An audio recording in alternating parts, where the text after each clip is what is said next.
Full lineup from the outside. Dalilah Muhammad, who finished second in race one. An excellent performance, says, "This is my retirement year. No more after 2025, which would be a shame. She's been a brilliant athlete her whole career and would be, or is enjoying being part of Grand Slam. Sian Salmon, decent draw for her in 7 years. She was 6th in the hurdle event.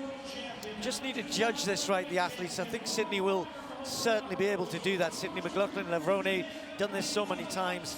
Such a great exponent over all the sprints, never mind with there's hurdles in the way. Rochelle Clayton, 32-year-old Jamaican, has run a flat 400 already this year. A fairly swift 52.3 thereabouts. Not too far off that personal best, you can see in the caption. Adrianette Knight, her teammate, similarly indoors for her though, 52.8. Normally you run quicker outdoors than indoors. So this is Peters of the Netherlands, a big part of the Dutch very successful 4x4 and mixed 4x4 squad that does so well at Olympics and Worlds. And then Cassandra Tate of the USA on the inside. Just might find the others moving away from her here, particularly I think with Peters in the lane 3. Just got held a little bit longer by the starter there, but they're away and gone.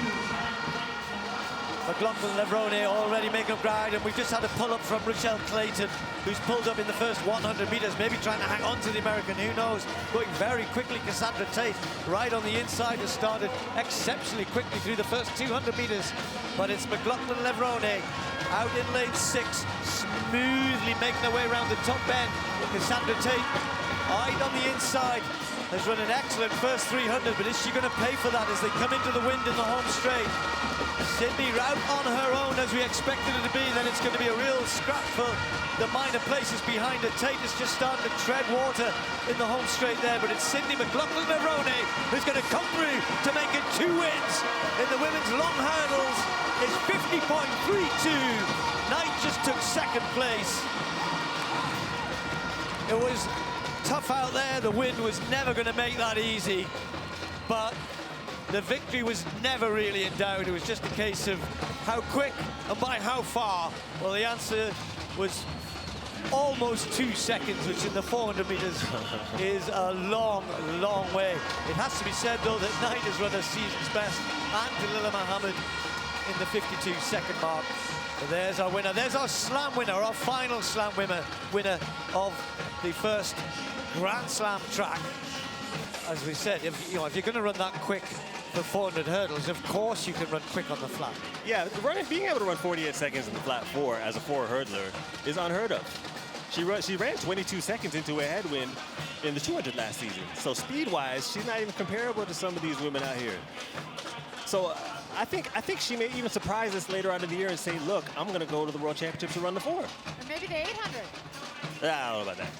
I would love to see her run an 800 or 2, but I don't know if she wants to. But I mean, really, just going through the motions here and just securing the money, you know, it's an easy 400,000 for her if she goes through all 4 and dominates the way she's doing. But if she wants to really test herself and test some of the other competitors and show what she can do in other events, she's gonna jump in that long sprints and go against some of those other women in that 4 and that deuce. Well, MJ enjoyed it. You may hear the party's already started here in the stadium. There was a big win that Cassandra Tate went through the first 300 meters. She must have only been about 4 or 5 meters behind her, but look where she finished in the end. Finished in 6th place, but well done for being brave enough to attack it like that.